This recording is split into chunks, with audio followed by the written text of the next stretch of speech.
जीवन को इतना शानदार बनाओ कि जब लोग तुम्हें याद करें तो उनकी आंखों में उम्मीद और प्रेरणा की एक नई रोशनी जल उठे। कई बार दूसरों को हिम्मत देते इंसान खुद टूट जाता है। यह भी सच है कि आजकल लोगों की यह दिलाना पड़ता है कि वे तुम्हें याद रखें, परंतु याद रखना रिश्ते बड़ी बड़ी बातों से बल्कि छोटे छोटे इशारों और समझदारी सम्मान से गहरे बनते हैं। बदला लेने के बारे में मत सोचो, शांत रहो, क्योंकि शांति से ही सही रास्ता दिखता है। जब तक तुम खुद को नहीं बदलोगे तुम्हारी ज़िंदगी में कुछ नहीं बदलेगा। भरोसा रखो, क्योंकि जब तुम किसी के लिए अच्छा करते हो तब प्रकृति तुम्हारे लिए भी अच्छा करती है। सुबह होने तक फूलों को नहीं पता होता कि उसे मंदिर में जाना है या कब्र पर। इसी तरह ज़िंदगी को अनिश्चितताओं के बावजूद मुस्कुराते हुए जियो।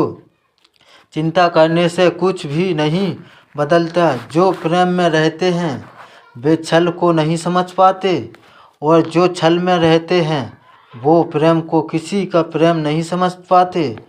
इसलिए सच्चे प्रेम और विश्वास को अपने जीवन का आधार बनाओ।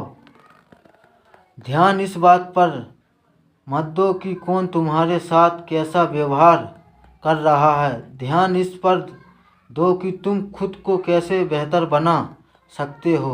वक्त निकल जाने के बाद कई कद्र अफसोस कहलाती हैं कि वक्त सब कुछ सिखा देता है कि अपनों का साथ और अपनों की औकात दोनों। इसलिए लोगों की बातों से परेशान मत हो। जब तुम्हारे हालात बदलेंगे तो लोगों की बातें भी बदल जाएंगी। अपनों को अधिकारों के लिए ज़रूर लड़ो, लेकिन जिस पर तुम्हारा अधिकारों नहीं।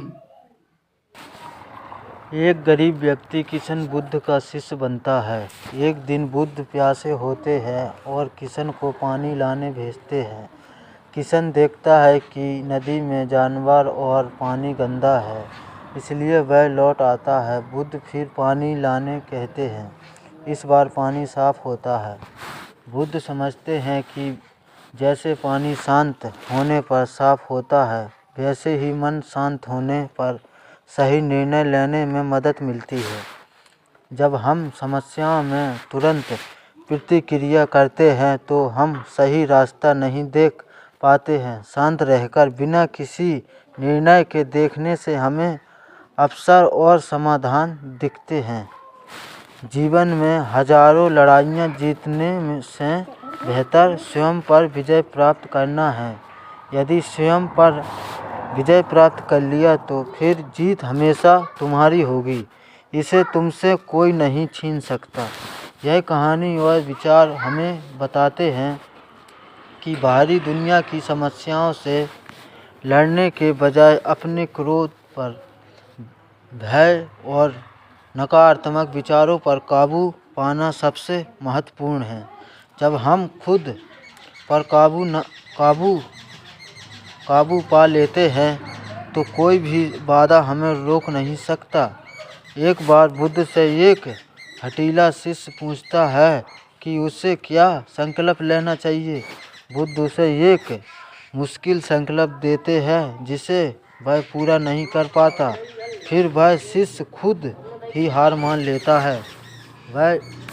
ये कहानी दिखाती है कि अहंकार और दिखावा हमें बड़े संकल्प लेने के लिए प्रेरित कर सकता है, लेकिन जब हम उसे पूरा नहीं कर पाते तो हम टूट जाते हैं। सच्ची शक्ति छोटे छोटे संकल्पों और आत्म अनुशासन से आती है, ना कि दिखावे से।